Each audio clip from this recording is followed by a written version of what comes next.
Sam Seder, Emma Vigeland on the Majority Report. I want to welcome back to the program Eoin Higgins, reporter at IT Brew, author of Owned, How Tech Billionaires on the Right Bought the Loudest Voices on the Left. And let me apologize right up front. I've got the hiccups. I'm not going to be able to pretend like I don't. You were pretty good for the first half hour. I didn't have them the first half hour. They're back.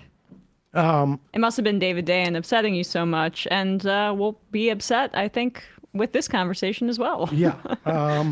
Let's. Oh, wait. Where do I have my notes here? Your book is basically you're doing two things. There are two stories basically that you're tracking. One is sort of the rise of the tech bro culture, and which now, I mean, 2 years, 3 years after you start writing the book, maybe more, we're seeing is basically running the country, these guys, and the parallel sort of turning to, I'd rather have you describe what you would consider this turn of two sort of very, very prominent left of center writers, Glenn Greenwald and Matt Taibbi, both formerly friends of mine. I mean, Glenn, I think I was the first person to give him mass national interview on Air America back when he was unclaimed territory, which you start your book off with. But give us this, how would you describe them and their trajectory? Yeah, I mean, I start the book, with WikiLeaks and talking about Glenn. I start talking primarily about Glenn and his position within the liberal blogosphere, which is the same, time period that you're talking about here, and how that's when, when I discovered him, when a lot of my peers discovered him, when he was pushing back against the excesses of the so-called war on terror and the Bush administration's civil liberties violations in general. And then, I followed him throughout the Obama years, where he presented a really good pushback on the way that the Democratic administration was doing the same thing. And a lot of Democrats and liberal allies in media were not pushing back against them in the same way. I think that led to a lot of frustration. As far as, this was who Glenn was. He exposed the Snowden files. That was massive reporting, earth-shaking reporting. And Matt was I think also a really important voice, someone who was able to break down the complexities of the financial crisis and that period of time for an audience that needed, I think, someone to kind of take the fight to these interests and to push back. And so that's kind of the context for these guys and their evolution. I call them the loudest voices of the left in the book title, but I think they're kind of nominally left. They were left aligned. I think that they probably had more of a left audience. That's kind of like a shorthand. So I just use that as a way of kind of explaining like where they were coming from, and where they're at now is I would say much different. I mean, it was interesting for people coming out of that era, and by that era I mean like in the run up to the Bush second Bush election, and just after that when the blogosphere was at its sort of like peak. If I remember correctly, Taibbi was not part of the blogosphere, as it were. He was writing for Rolling Stone, but Glenn was very much of that. At one point, he had with Heather Parton, Digby, and with John Amato for Crooks and Liars, they had started actually a sort of I don't know if it was a PAC or something to promote Democratic candidates.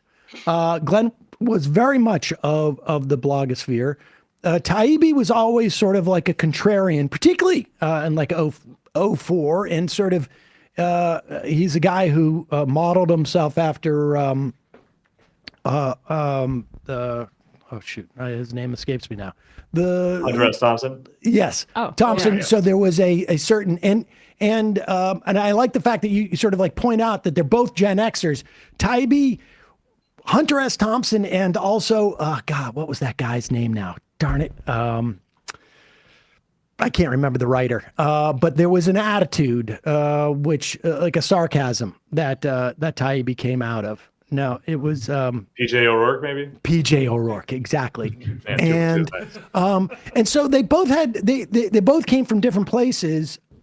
Glenn, in that era, it was very easy when everyone was opposed to Bush to not see differences in ideology. I mean, just as an example, I remember talking to Jonathan Alter in a green room at MSNBC during when Obama was elected, and he's talking about cutting Social Security. I'm like, you wrote the book on FDR. What are you talking about? And you start to see those things in those instances. I mean, so part of it was that, right, in terms of their ideological center. Yeah, I think, Taibbi did work for Rolling Stone, although I think that he does have some alternative media credibility here, right? Like he did start The Exile in Russia. He came back to the U.S. to start another publication. He covered the election for, I believe, for the New York Observer, which I guess is not like alternative media, but it's not big media. And he talks about how the press on the plane, like there was like a almost like a cliquey hierarchy during the campaign, expressing some frustration about that, which I think is really understandable. And Glenn was definitely more in the liberal blogosphere. If you look back on the way that I think that if you were paying attention to that stuff, like a lot of my writing kind of still, I think, tends to this a little bit, especially if I'm writing like on my newsletter, where you're kind of referring to other things that other people have written and they refer back to you. And it's this kind of like, this kind of churn that I think, sometimes you'll have that on like Substack newsletters, like more independent stuff. But, these guys both came from that. Glenn was certainly friendly with a lot of the people that he criticizes now. I can't remember if I quote it in the book or not, but I remember him, referring to the great Charlie Pierce, the Esquire writer. Certainly they're not friendly anymore. He was very friendly with Rachel Maddow and Chris Hayes. They're not friendly anymore, friendly with you. This was just a really like a different time. And during the Obama administration, the way that a lot of liberal allies of the Democrats in the media who Glenn had written alongside when they were opposed to Bush started to support this stuff, as I said. And I think that was very frustrating for me, certainly. So I know that it was frustrating for him because he talks about it in the book. Talks about Maddow specifically, how she kind of went more toward, I guess, the center, like the mainstream, you could call it the deep state or whatever, like this kind of national security Democrat liberal thing. And while he feels still that he maintained his principled opposition to surveillance and the excesses of the war on terror. So I think you have to kind of contextualize both of them in that moment, and everything that kind of came after that, I think is massively affected by that moment and that feeling of betrayal. And they really, the interesting thing is they started in very different places. Like, in 2008, but you wouldn't talk of Taibbi and Greenwald in the same breath. They were just completely different animals. And Glenn's turn, it seems to me, was, and he without a doubt, I distinctly remember that era where he was alienated on some level by sort of like your typical liberal writers, but there was still a lot of sort of like, for lack of a better term, blog support of him, and the idea of being anti-establishment and the idea of putting sort of like a skepticism of national security apparatus at the front. But it was interesting because from my perspective, and the stuff about Maddow is very revealing, because Maddow did not change. I will say this, and I don't say that as a compliment. I want to make that clear. Like that, what changed was Glenn's access to that platform. And my sense is that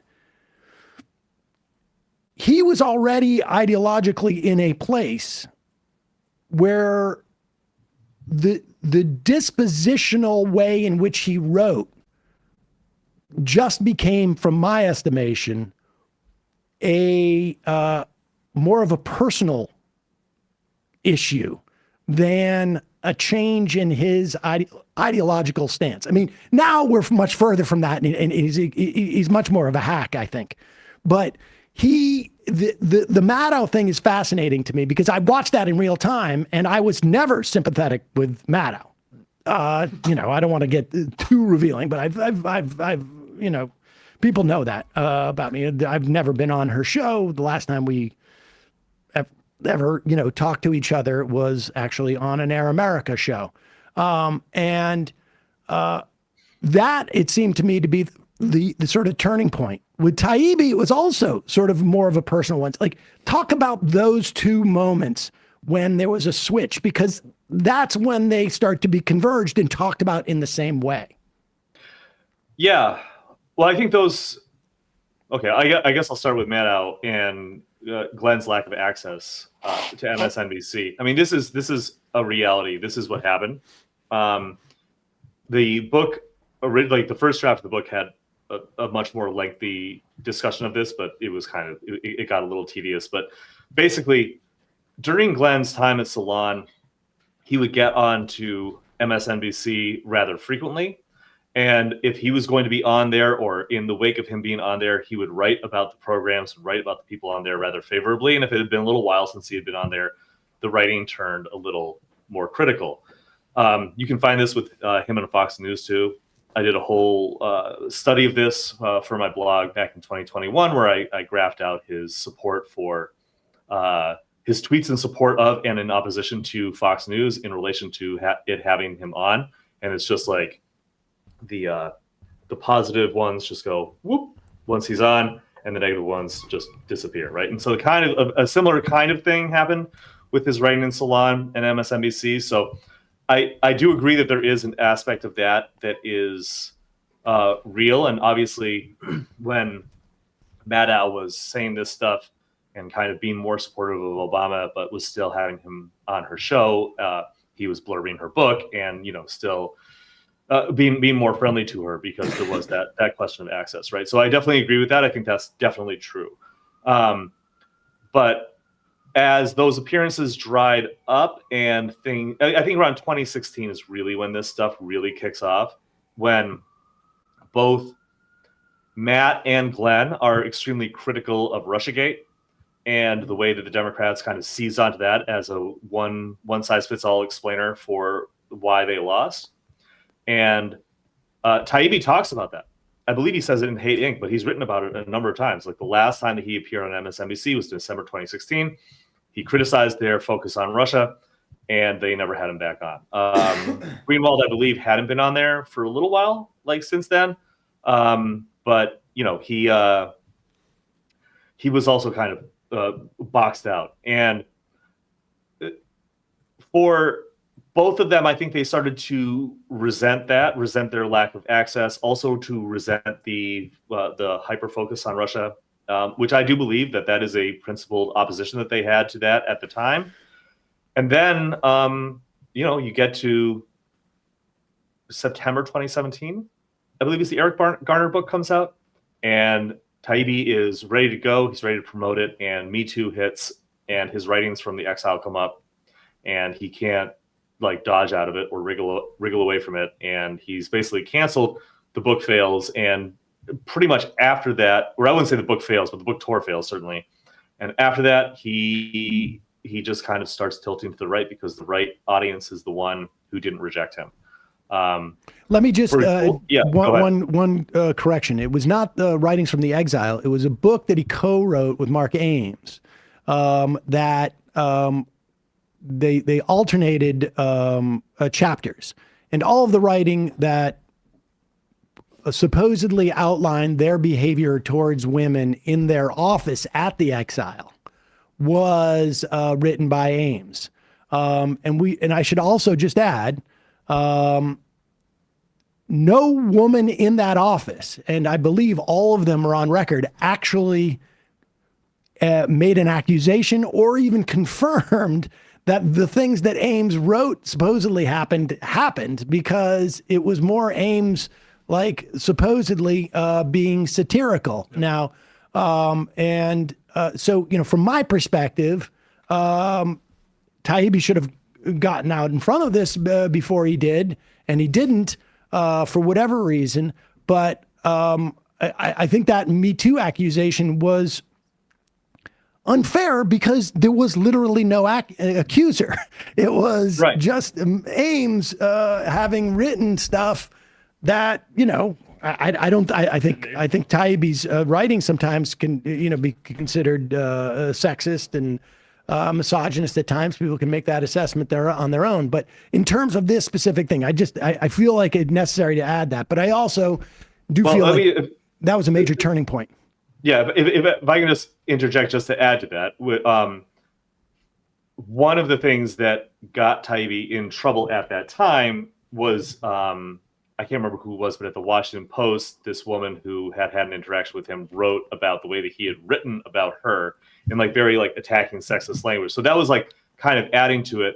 He did claim that Ames wrote those chapters, and as you say, nobody from that office has ever complained about it. Walker Bragman did an investigation about this for Pace magazine that I quote in the book, where just to be clear, in the book I give total total context on this. The accusations not only